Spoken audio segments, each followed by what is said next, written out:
Hi guys, welcome to this week's episode of the Strong Dad Army podcast. This week, my guest is a larger-than-life character.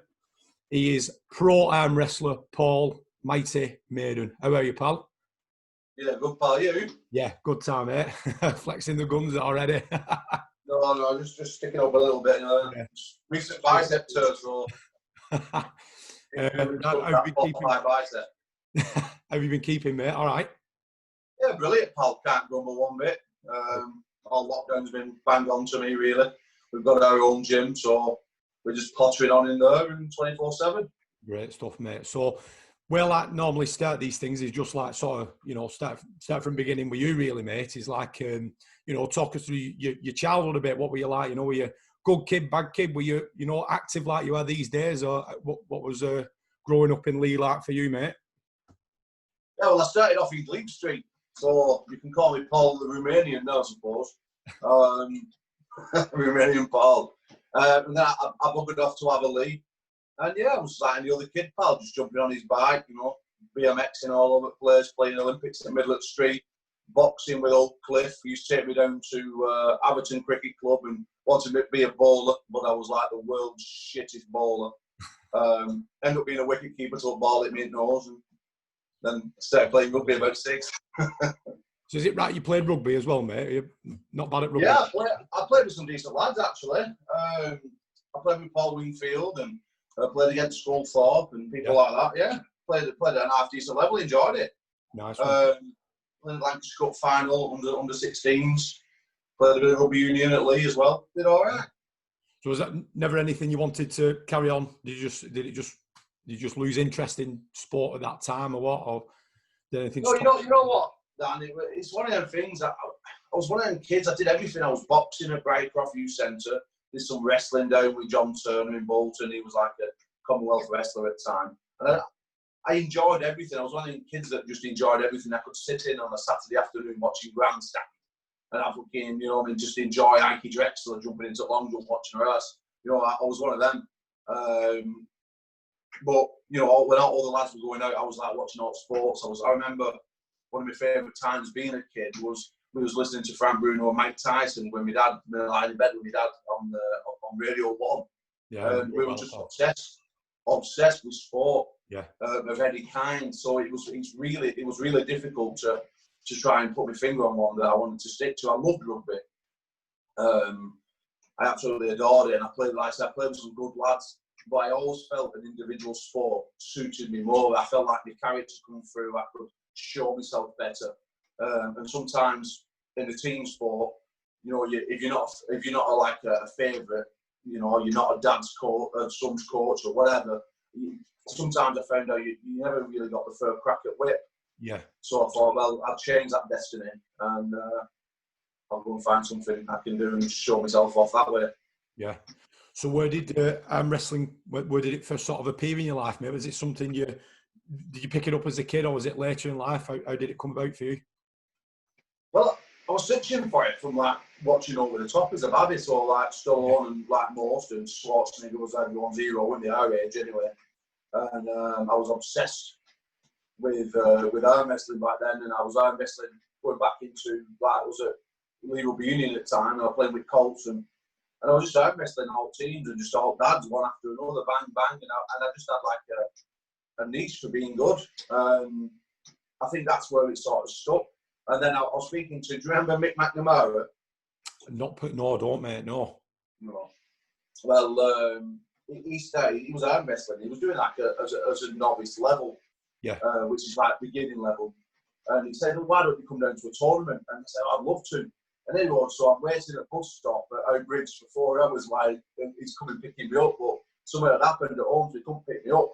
So for about 2 or 3 years, from being like 16 to 19, it sort of went by the wayside. And then, can you hear me okay, Danny? Perfect, mate. Perfect. Can you hear me okay? Is it raining? No, honestly, mate, I can hear you absolutely fine. Carry on, mate. I'll let you know if I can't. Yeah, no problem, but I'm just a bit concerned about it all downpour. That usually happens when I go down on women, that, but... Christ. Not for a while, though. So basically, I sort of forgot about that for a little while. And then my mate Paul Verkloff come up to me and says, hey, there's an arm wrestling competition going on at Flitch and Firkin. I said, arm wrestling? He said, there never is. He said, yes. Yeah, so we ended up going down to that, and I walked in, and there was like this guy, Pete White, who ended up being my coach. And I thought, bloody hell, I couldn't believe it, because it was, you know, you could see table there and all that, my childhood memories are over the top come through, and I'm like, just smiling away. And I ended up entering this novice tournament, which was like the complete beginner, and I ended up winning it. I entered the intermediate and come second to a guy called Leddy. I don't know what's happened to him. He was from Everton. He was a strong lad, but he'd been training for a while. So this guy comes up to me. He says, "This Pete White." He says, "Paul, have you ever thought about training?" I said, "Training for arm wrestling?" I went, "Yeah." He says, "Why don't you come along, Pete? Beer Engine in Wicked on Sundays."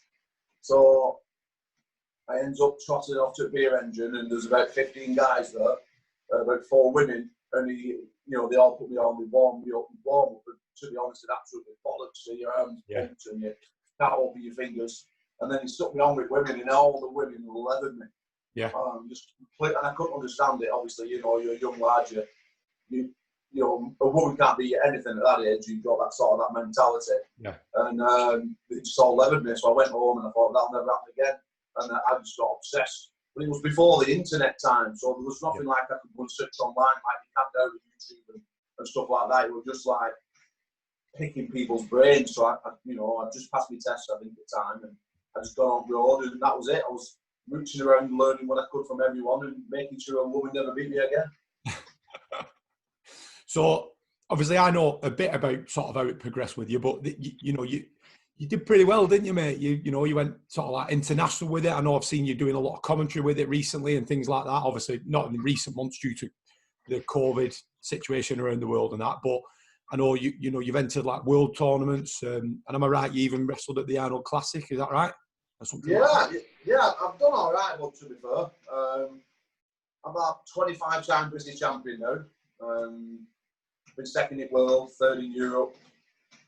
I got second at Arnold Classic. I was devastating that one because I went over with Paul and Ian, and I went to the final. That one was run over 2 days.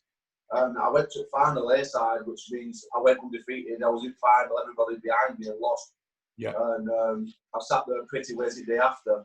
But I had a horrendous tendonitis. And I got through the first day, as you do, you know what I mean?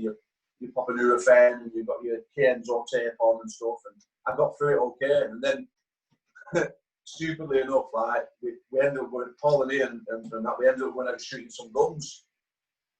Because you're there, and you thought you'll just pass a bit of time. So, first I'm holding it with my left arm and it worked too bad. Then I'm shooting with my right arm and it just, the day after, I remember, I just couldn't even scratch my head. It did show, man. It was terrible. I couldn't wash my hair. I just got leathered. I got leathered the day after. I'm not saying that contributed to it at all. It just, it didn't do me any favours. Yeah. But that was my biggest regret, that Arnold Classic. Because that's the one, Arnold with Jason Statham. There was all Yeah, so. I remember seeing the picture of Arnold right next to you. Seen that before. Yeah. Must have been good, pal. But never mind. Like you said, but second in the world, Jesus, man, that's not to be sniffed at, that, is it, mate?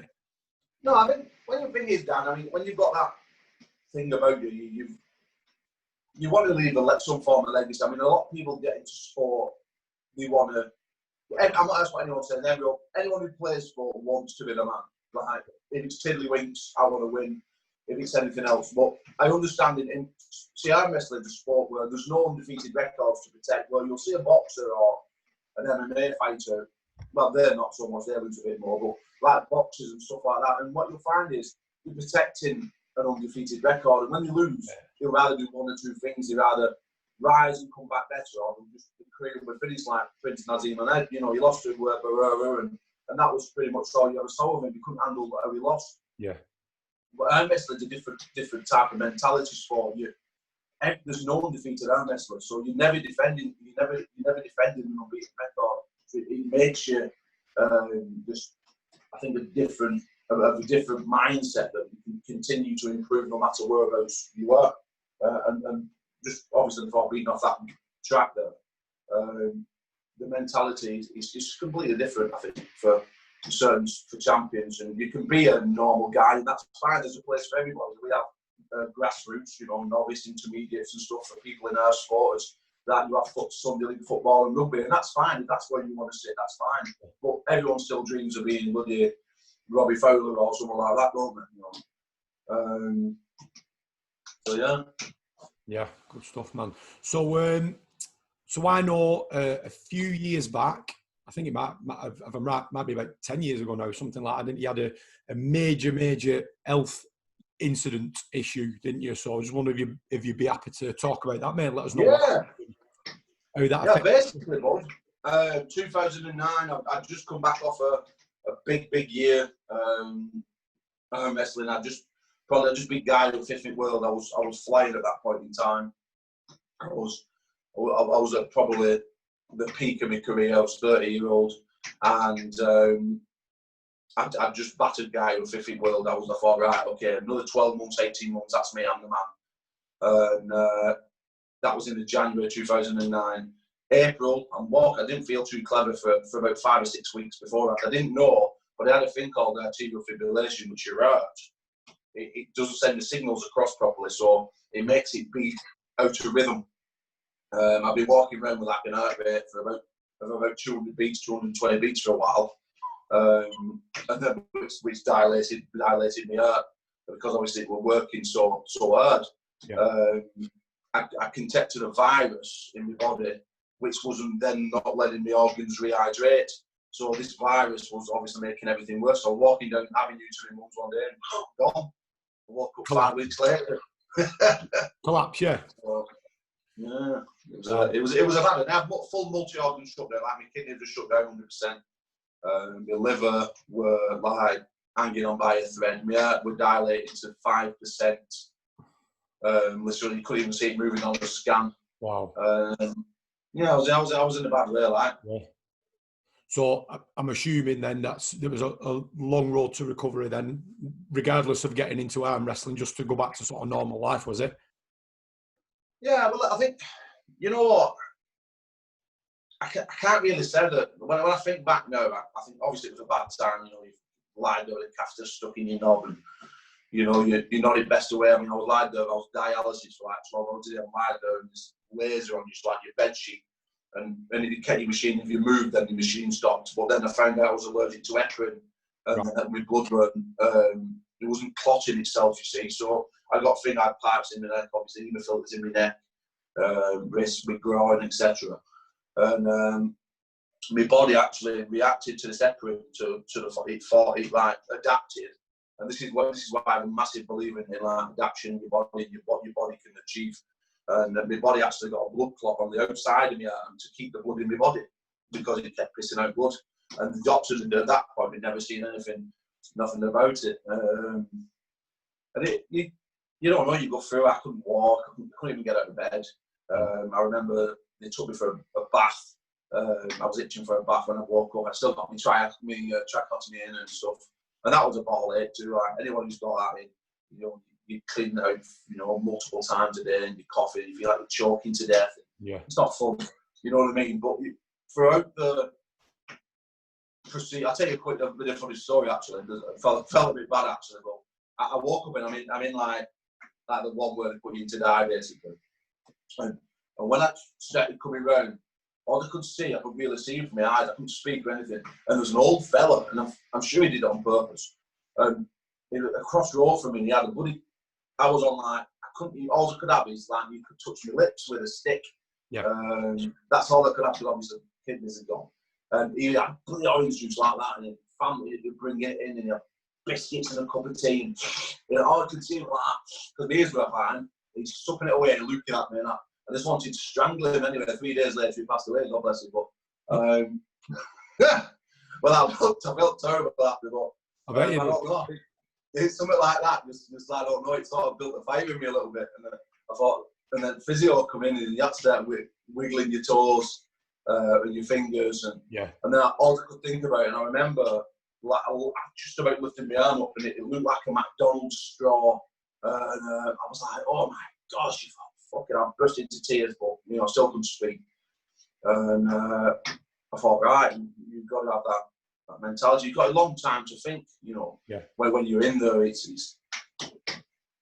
should, you're used to being that guy, and you're going out doing everything, and it's just suddenly taken away. And you, like, I was 107 kilo, and I'm like 78 kilo, withered. All the years of graft and preparation you put into something that you love, and it's just been taken away in the blink of an eye. And it's a lot to mentally process, but you've got a lot of time to do it. And I ended up with a bloody thing called ICU psychosis, which I was sleeping for 1 hour a day because there's no sunlight going in, blah, blah.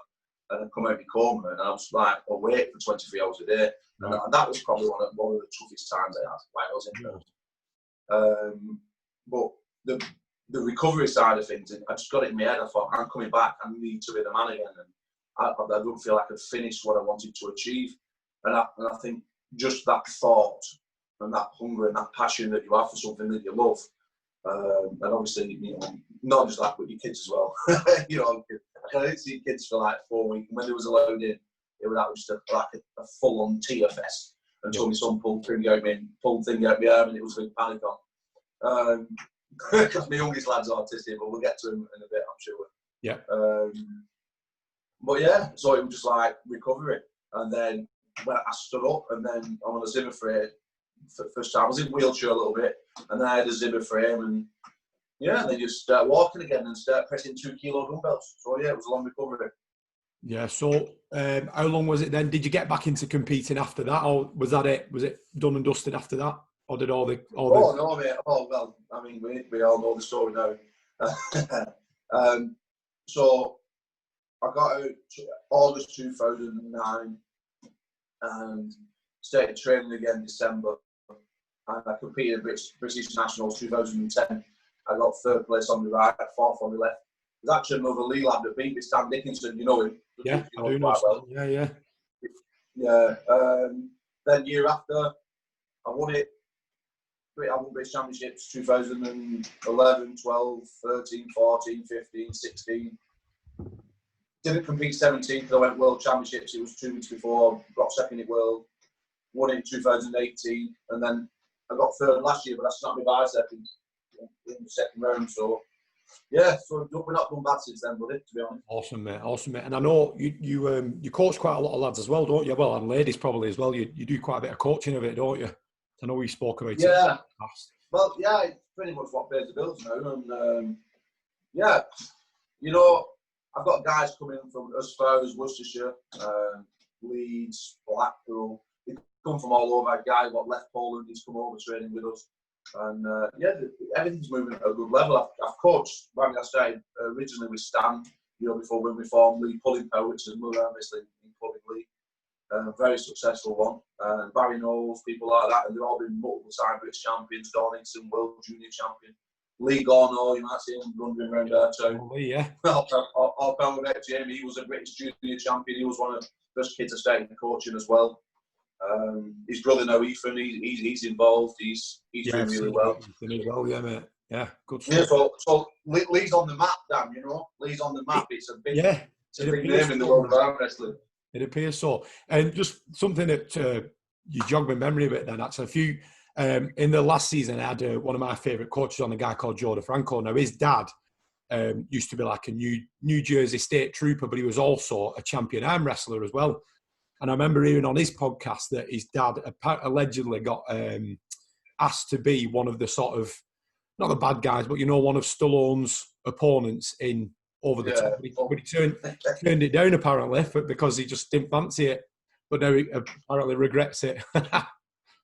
Yeah, I'm not surprised. I mean, anything to do with that movie, especially if you're like old school live wrestling type, you'll always regret being in that movie. I mean, it's a classic. There's a lot of modern day arm wrestlers still out there, still competing, believe it or not, and it was all in that movie. The main guy actually won that event was a guy called John Brazin, and he's like the goat of arm wrestling. And you look at him, you don't think too much, but the guy who was his main guy, Bull Early, Rick Zolvad, he passed away. He was a good arm wrestler, but wasn't like, you know, as good as they portrayed. He was going to use an original guy called Cleve Dean, but they said he was just too big. He was like an hog farmer from Arkansas, and he was something like 650 pounds. Wow. So he's in the movie, but he didn't it wouldn't look too unrealistic. He like was still owns about what 5'7" or something.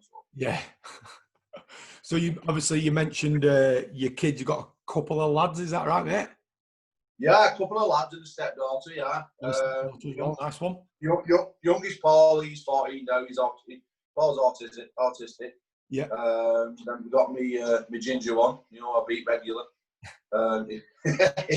He's 16 in July, and then I've got Bruce. He's 10. So yeah, dad of 3 and mother to death. Yeah, that's it, mate. Wouldn't have it any other way, though, I suppose, mate. No, they're good kids, bud. Paul, it took him like till he was 7 years old before he heard his voice.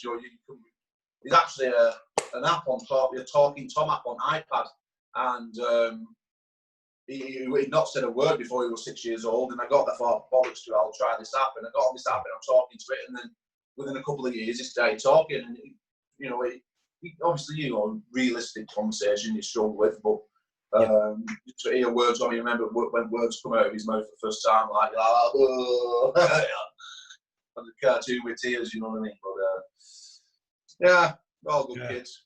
And I've seen, I know you've posted quite a few videos of him. He loves a dance, doesn't he? He loves a good dance. Yeah, he has been dressing up and everything, though. We have zippy and bungle outfits. He's obsessed with mascots. So like most kids, like I said, they want the PlayStation and what have you. He's in zippy and bungle, and we've got Iggle Piggle and Upsy Daisy. I mean, we went round trick or treating. He was dressed as that Upsy Daisy, and I was Iggle Piggle. We were in Plant Lane, and half of people were like coming over for pictures, and other half were saying "Pedo, Pedo." Thing is though, it doesn't help when you're there with a bag of sweets and you're a 6'2" adult in a kid's costume. So. Oh Christ, mate, Christ, good stuff, pal. So. Right, mate, we're almost at the end now. So what I like to do with everyone I get on, ask them, I know you've told us a couple of funny stories as well, but just if you've got any others that are particularly funny that have, where you've made a bit of a prat of yourself or embarrassed yourself, just to show everyone who's listening that no matter who you are, what you've achieved, we've all made a tit of ourselves at times. So fire away, pal. Right. 2017, Leeds Arena, European Strongman. They're all the Thor, Eddie, all the lot. We're doing like an in-break show in between, so they're doing the things, and in between we're doing some arm wrestling. I'm warming up. I've been there most of the day, warming up backstage with the coach. I've got some tight shorts on. I'm just feeling loose, ready for my match. And as you see, his camera come round, like so you're warming up like this. And next minute I see my missus, my bollocks hanging at my shorts at back as I'm warming up. So you can pretty much say that 12,000 people saw me bollocks hanging out back in my eyes here. Brilliant.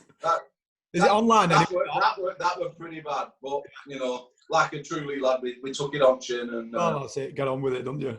Is that online anywhere? That mate, it could be on a million phones. I don't know. I mean, with the other ones, I've followed through 20 times, and you know what it's like when you're a strength athlete. We all followed through, and that was about in World Championships 2003 is another one. I'm on stage. I hit a guy over from Kazakhstan. I'm having a tough match. I felt my stomach rumbling, obviously. I ended up winning the match. Looked round, I had some white pants on, big piece of brown shit, straight in pants. There you go. There's more of them, bud, but that we'll keep it to that. You've not disappointed there, mate. Not disappointed at all. Right, mate. So I don't know how much you use social media, but just for anyone listening, if you do have anywhere they can check out what you do or whatever, I know like you mentioned briefly, you've got your own gym now. Where can people check out what it is you do, or where do you advise them go if they're interested in arm wrestling or wherever you want, pal?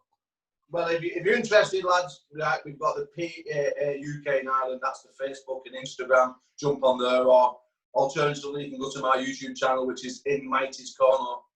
In Mighty's Corner YouTube channel. In Mighty's Corner, yeah. All right, yeah. You'll pick. Sorry, say again, bud. No, I was just repeating what you said, mate. That's all.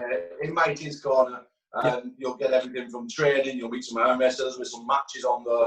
Nice. Strength trade, loads of everything, loads of bollocks on there. If you're interested, get on and go and have a session. Good stuff, pal. Right, we'll call it a day there, mate. Thanks for your time. Really appreciate it, mate. And hopefully I'll probably even see you very soon. Well done. Hopefully so, pal. Take care. Hope family's all right. And Thanks, Dan, before you go, how's business? all right, mate. Yeah, managed to keep things going all right during all this. You know, plenty clients using it as a good opportunity to get stuck in and keep working, mate. You know, there's a very few of them that have used it as a excuse, if you like, to not carry on working out and looking after themselves. So it's been nice to see, mate. Yeah, I'm going to give you a little plug. Anyone out there watching this, anyone from my side, if you want any dieting advice, if you want any training advice, this is the man to catch up on. He's nice and humble, but he's the absolute bollocks. Not only that, he's been a top fireman and saved many lives throughout his life. He deserves a lot of respect. I don't know that, mate. Jump onto him, get onto him, and thanks, Paul. I appreciate it. No problem, bud. Take care, mate. See you later, buddy. Ta-ra, Take pal. care.